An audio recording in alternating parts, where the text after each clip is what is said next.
Hi students, मैं अश्विन। मुझे उम्मीद है आप सभी अच्छे होंगे।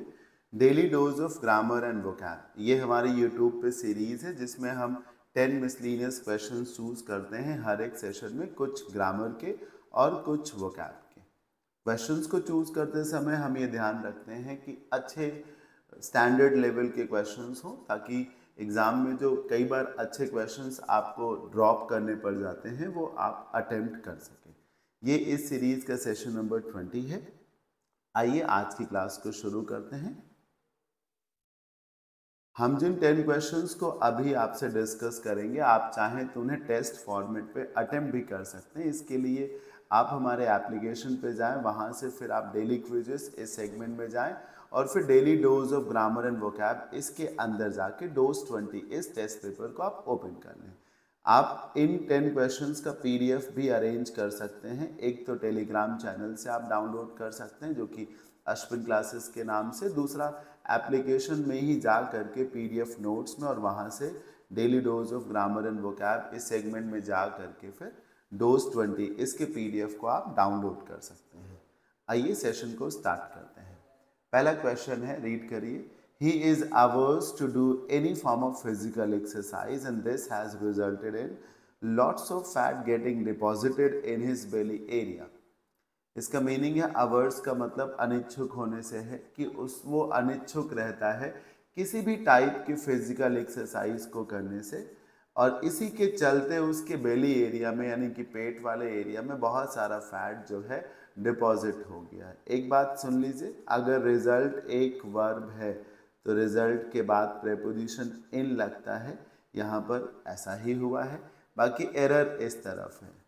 जीरण में पढ़ाया जाता है कि एक एडजेक्टिव है अवर्स, अनिच्छुक, और इसी का नाउन है अवर्जन। इन दोनों के बाद पहली बात तो टू लगता है और टू के बाद जीरण आता है, यानी वर्ब की आईएनजी फॉर्म। वैसे तो टू के बाद वर्ब की फर्स्ट फॉर्म आती है, लेकिन यहाँ पर जब टू अवर्स या अवर्जन के बाद लगा हो तो फिर उसके बाद जीरण आता है, यानी कि जो डू लिखा हुआ है इसे डूइंग कहेंगे। ठीक है, डूइंग करना होगा। देखिए, जीरण के कुछ वर्ड्स और फ्रेजेस हैं जो आपको मालूम होने चाहिए कि कुछ वर्ड्स हैं और कुछ फ्रेजेस हैं जो अपने बाद जीरण ही लगाते हैं। इसकी एक पीडीएफ लिस्ट भी अवेलेबल है हमारे टेलीग्राम चैनल पे, जिसका टाइटल है words and phrases followed by Jiran. आप उसे डाउनलोड कर सकते हैं वहां से। आगे बढ़ते हैं। Number 2, the principal called on an explanation, called out an explanation, called for an explanation या called off an explanation। पहली बात, कॉल ऑफ को देखिए। इसका मतलब है कैंसिल कर देना या पुट ऑफ कर देना, मतलब किसी इवेंट को, किसी प्रोग्राम को रद्द कर देना या उसे आगे के लिए पोस्टपोन कर देना। राइट? हाँ, कोई कार्यक्रम 25 तारीख को होना था तो उसे अब 28 तारीख को किया जाएगा, तो कॉल ऑफ कर दिया गया। कॉल ऑन का मतलब होता है टू विजिट समवन, किसी से मुलाकात करने जाना। बेसिकली जो ब्रीफ विजिट होती है, थोड़ी देर के लिए जो मुलाकात होती, उसे कॉल ऑन कहते हैं। जैसे कि आपका कोई रिलेटिव जो है हॉस्पिटलाइज्ड है तो आप उससे मिलने गए, हालचाल लेने गए, तो वहाँ जाके रहने नहीं लगेंगे ना, तो आप कॉल ऑन करेंगे अपने फ्रेंड को। फिर कॉल आउट है, कॉल फॉर है। कॉल आउट का मतलब होता है speak loudly,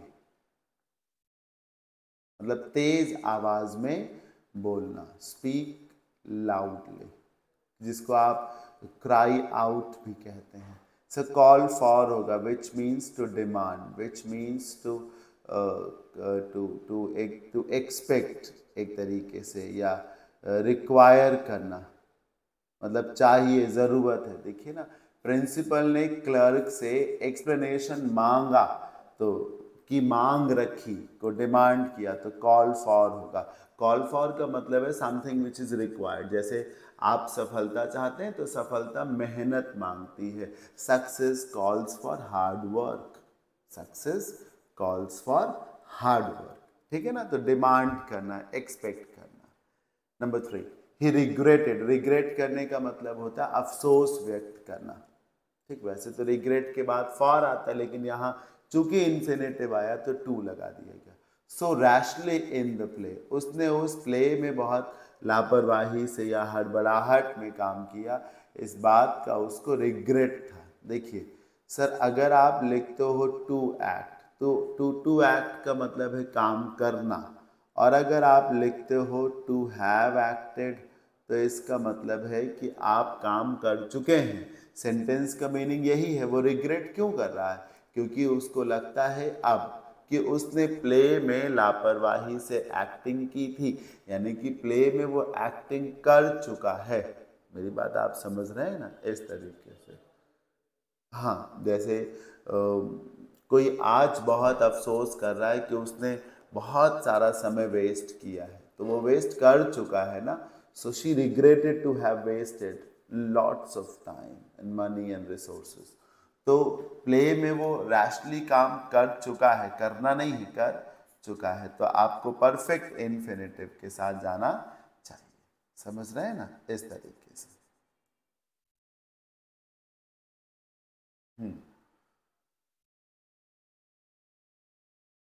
Number 4. The bottom line is that we have to make a decision today. Bottom line का मतलब है कि मुख्य बात है ना, जो जो थीम है, एक तरीके से जो असली बात है वो, the theme is that, जो मुख्य बात है वो ये है कि हमें आज ही डिसीजन लेना है। पार्ट ऑफ स्पीच बताना आपको टुडे का। टुडे क्या लगता है? नाउन है, प्रोनाउन है, एडवर्ब है या एडजेक्टिव है? आंसर है कि ये एडवर्ब है, क्योंकि ये टाइम है। रूल के मुताबिक जब सेंटेंस में टाइम वाले जो भी वर्ड्स होते हैं वो एडवर्ब ऑफ टाइम कहे जाते हैं। जैसे today, tomorrow, yesterday, tonight, now, then, है ना, ये सब के सब जो है एडवर्ब ऑफ टाइम बोले जाते हैं। We should follow patience and forbearance. Forbearance का मतलब होता है सहनशीलता, और पेशेंस का मतलब होता है धैर्य। आपको सिनोनिम बताना है पेशेंस का क्या होगा। कंस्ट्रेंट होगा, इनकरेजमेंट होगा, रिस्ट्रेंट होगा या सपोर्ट होगा? सोचिए सर, कंस्ट्रेंट का मतलब होता है पाबंदी, जिसको आप रिस्ट्रिक्शंस कह सकते हैं। तो रिस्ट्रिक्शंस तो जबरदस्ती वाली चीज है ना, आपका मन नहीं है फिर भी आपको मानना ही पड़ेगा। तो पेशेंस का ये सिनोनिम नहीं हुआ। इनकरेजमेंट तो बिल्कुल नहीं हुआ, क्योंकि इनकरेज में तो आप पुश कर रहे हैं कि आप इस काम को करें, आगे बढ़ें। पेशेंस में तो रुकने की बात हो रही है। सपोर्ट का मतलब होता है सहयोग करना। सर, रीस्ट्रेंट का मतलब होता है रुकना। रीस्ट्रेंट मतलब होता है एक तरीके से खुद को रोकना, जिसको आप रेजिस्ट करना कहते हैं ना, रेजिस्टेंस इसी से बनता है। तो रोकना जिसको कह सकते हैं। तो रीस्ट्रेन जब आप करते हैं तो आप एक तरीके से लगाम लगाते हैं, रुकते हैं, थोड़ा सा धैर्य दिखाते हैं, जिसको कहा जा सकता है। तो ये रीस्ट्रेंट इसका सही सिनोनिम हो सकता है। आपको कुछ और लगता हो तो आप सोच सकते हैं। रीस्ट्रेंट को आप संयम कह सकते हैं। क्या कह सकते हैं? संयम, जिसको आप एब्स्टिनेंस एक वर्ड होता है, एब्स्टिनेंस, ठीक, मॉडरेट फॉर्म में किसी काम को करना। तो पेशेंस का सही सिनोनिम रीस्ट्रेंट होगा। रुकने की बात होती ना पेशेंस में, इसीलिए। Come what can, I shall not yield to such temptations. Temptations का मतलब होता है लालच, जिसको आप छल, ढोंग, दिखावा कह सकते हैं। तो कोई कह रहा है I shall not yield to such temptation, मतलब मैं ऐसे लालचों में फंसने वाला नहीं हूँ। ना मालूम हो तो कहीं लिख लीजिएगा कि एक तो ईल्ड का मतलब होता है सरेंडर कर देना, घुटने टेक देना, और दूसरा ईल्ड के बाद जो प्रेपोजिशन लगता है वो टू होता है। ठीक, अब ये जो कम वॉट कैन लिखा है, इसमें कैन की जगह में आएगा। कम वॉट में, चाहे जो हो जाए, इसकी हिंदी है चाहे कुछ भी हो जाए, चाहे जो हो जाए, कम वॉट में, ठीक, जो भी होगा देखा जाएगा। चाहे जो हो जाए, मैं इन लालचों में फंसने वाला नहीं हूं। तो सही फ्रेज है कम वॉट में। Number 7, the Greenland ice sheet is shrinking. Shrink मतलब सिकुड़ना होता है। अब आप समझिए ना सर, आइस शीट सिकुड़ेगी कैसे? वो तो पिघल सकती, या तो वो बर्फ या तो जमा होती है या तो फिर वो पिघलती है। ठीक, तो श्रिंकिंग सिकुड़ना वो नहीं होगा, मेल्टिंग पिघलना हो सकता है, फ्रीजिंग जमा होना हो सकता है, कंडेंसिंग सघन होना इसको कहते हैं। कंडेंसर होता है ना सघन, टाइट हो जाना एक तरीके से, कॉन्सेंट्रेटेड फॉर्म में जाना। तो बुद्धि का इस्तेमाल करिए। At the rate of about 12 cubic miles year, तो इस रफ्तार से, इस रेट से जो ग्रीनलैंड आइस शीट है, आप थोड़ा सा ज्योग्राफी को पढ़िए इसमें, क्या ग्रीनलैंड आइस शीट जो है इस रफ्तार से हर साल पिघल रही है? ग्लेशियर्स पिघल रहे हैं आपके, या आपके ग्लेशियर्स और जमा हो रहे हैं? सर ग्लेशियर्स तो जमा नहीं हो रहे ना, पिघल रहे हैं एक तरीके से। तो जब पिघल रहे हैं तो आपको मेल्टिंग लगाना चाहिए, option number C. The police are trying hard to beat up the robbers. मुझे उम्मीद है कि आपको ये सेशन अच्छा लग रहा होगा। अगर अच्छा लगे तो वीडियो के एंड में आप इसे लाइक कर सकते हैं, साथ ही साथ कमेंट करके बता सकते हैं कि क्या अच्छा लगा, और अपने फ्रेंड्स में शेयर भी कर सकते हैं। The police are trying hard to beat up the robbers. Police बहुत कोशिश कर रही है रॉबर्स को पीटने की। सर कोशिश की जाती है पीटने की या कोशिश की जाती है पकड़ने की?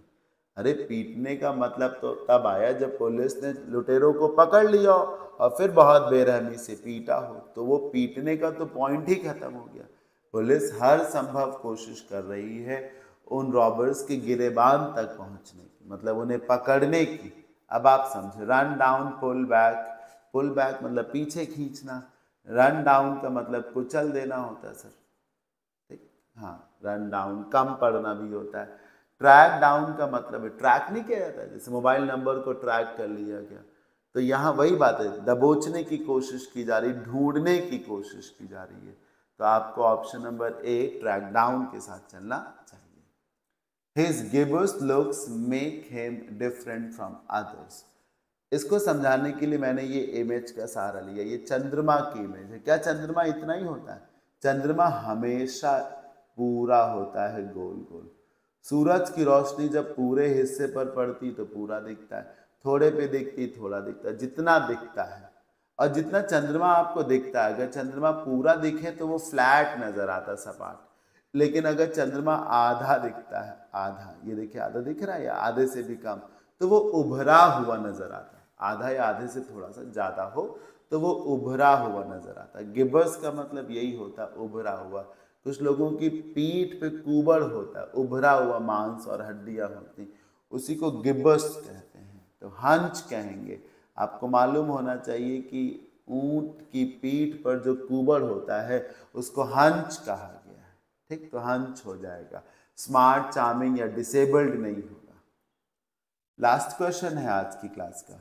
The house was full of chaos when I reached. जब मैं वहां पहुंचा तो घर जो है क्या था? फुल ऑफ केओस था। फुल ऑफ केओस, केओस का मतलब होता है शोर शराबा, भड़बड़, मतलब एक तरीके से कटा हुआ था, सब चिल्ला रहे थे, आवाज कर रहे थे, तो मतलब चीजें अव्यवस्थित थी, जिसको आप कह सकते हैं। चीजें एक तरीके से आप कह सकते हैं कि अव्यवस्थित थी। ये जो थी वो एक तरीके से बिखरी हुई थी इधर उधर, जिसको कह सकते हैं। अब आप देखिए, एंजाइटी तो सिनोनिम हुआ केओस का, अगर हुआ तो, वैसे तो नहीं हुआ। यूनिफॉर्मिटी, एक जैसा। यूनिफॉर्मिटी का मतलब होता है कि जैसे ये उसका उल्टा है, जिसमें मल्टी कलर्स हो, अलग अलग सब नजर आ रहा हो, तो यूनिफॉर्मिटी, एक जैसा नजर आएगा। जॉय का मतलब है खुशी, इसका ऑपोजिट तो जैसे ग्रीफ होना चाहिए, तो दुख जिसको कहते हैं। अब केओस का मतलब होता है कि चीजें उथल पुथल हो गई, बिगड़ गई हैं। ऑप्शन नंबर ए पे जो ऑर्डर दिया है, ऑर्डर का मतलब ही होता है कि चीजों को सही ऑर्डर में रख देना। ठीक, सही से सब कुछ, ऑर्डर ऑर्डर जज करता ताकि सब सही से बैठे, संयम से बैठे। ठीक, असेंडिंग ऑर्डर और डिसेंडिंग ऑर्डर होता है, एक ऑर्डर में, एक क्रम में चीज़ों को अरेंज करना होता है, तो वही हो जाएगा। केओस का ऑपोजिट है वो क्या हो जाएगा? ऑर्डर हो जाएगा। उधर चीज़ें बिखरी हुई, फैली हुई नजर आएंगी, इधर चीज़ें सही नजर आएंगी, सुव्यवस्थित नजर आएंगी। सेशन तो ओवर हो जाता है, पर वीडियो को ओवर करने से पहले मैं बता दूं कि अगर आप ऐसे ही बहुत सारे क्वेश्चंस की प्रैक्टिस करना चाहते हैं तो आप मेरे पेड बैच को ले सकते हैं। पेड बैच है ST बैच यानी प्रैक्टिस बैच 1.0 या फिर ST English ST practice batch 2.0। दोनों ही बैचेस का कॉन्सेप्ट सेम है। 100 मॉक्स होने हैं इंग्लिश के इसमें और हर मॉक में 50 क्वेश्चंस होने हैं, यानी कि 5000 मिसलीनियस क्वेश्चंस का हम डिस्कशन कर रहे हैं या करेंगे। तो कुछ ग्रामर के, कुछ वोकैब के और कुछ कॉम्प्रहेंशन के। अगर आपको लाइव बैच चाहिए तो फिर ये फ़ी है, और अगर आपको रिकॉर्डेड बैच चाहिए तो फिर ये फ़ी हो सकती है। किसी भी एग्ज़ाम के लिए ये जो प्रैक्टिस बैचेस हैं बहुत ज़्यादा बेनिफिशियल है, राइट। तो कैसा लगा ये सेशन मुझे बताइएगा, कमेंट के माध्यम से आप बता सकते हैं। अगर किसी क्वेश्चन में आपको कोई डाउट हो तो आप व्हाट्सएप करके जो है उस क्वेश्चन को पूछ भी सकते हैं, फिर से पूछ सकते हैं। जिन बच्चों को ऑफलाइन क्लासेस करनी हो मेरी, तो मैं आलमबाग लखनऊ में फिनिक्स मॉल के पास में पढ़ाता हूँ। अश्विन क्लासेस मेरी संस्था का नाम है, आप ज़रूर आ सकते हैं। Till then take care, bye bye, good luck.